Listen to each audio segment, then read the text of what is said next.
রাজা বাদশারা যারা ইতিহাস গড়ে গেছেন তাদের ইতিহাসের নমুনা পাওয়া যায় জাদুঘরে অথবা ইতিহাসের পাতায়। হযরতে ইব্রাহিম আলাইহিস সালাতু ওয়াস সালামের আত্মত্যাগের তার এই মহান কুরবানিটা এমন ভাবে আল্লাহ পাক জারি করে দিলেন, তার সেই আদর্শের বাস্তব প্রতিচ্ছবি পাওয়া যায় গোটা বিশ্বের মুসলমানের ঘরে ঘরে পবিত্র ঈদুল আজহার দিনে। কথা বলুন ঠিক কিনা?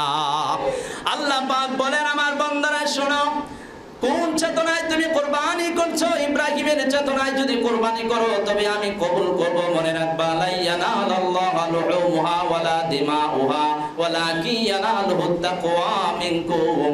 রক্ত মাংস আল্লাহর কাছে যায় না, একমাত্র তোমার মনের তাকওয়াটাই আল্লাহর কাছে পৌঁছে। সুবহানাল্লাহ। তুমি মনে করছো বড় কুরবানি দিবা, তোমার কুরবানি হয়ে যাবে। তুমি মনে করছো বড় বড় কুরবানি করে মানুষে দেখাইবা কুরবানি হয়ে যাবে।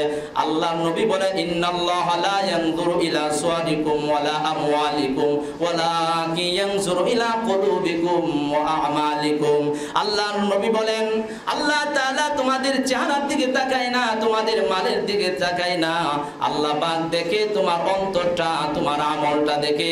তোমার অন্তরটা যদি নিখুঁত নির্ভেজাল থাকে আল্লাহর কাছে কবুল হয়ে যাবে। সুবহানাল্লাহ। এজন্য আমাদের মাদ্রাসার ছোট্ট ছোট্ট বাচ্চারা এই হাদিসটা বলে, আখলিস দীনাকা ইয়াকফিকাল আমালুল কলিল। তোমার দিনকে খাঁটি করো, অল্প আমলই নাজাতের জন্য যথেষ্ট হয়ে যাবে। তোমার আমল যদি একটু হয়, যদি ইখলাসের সাথে থাকে, ওই আমলটা আল্লাহর কাছে কবুল হয়ে যাবে। সুবহানাল্লাহ। ইমাম বুখারী রাহমাতুল্লাহি আলাইহি বুখারী শরীফে হাদিসটা এনেছেন, ইন্নামাল আ'মালু বিন্নিয়াত।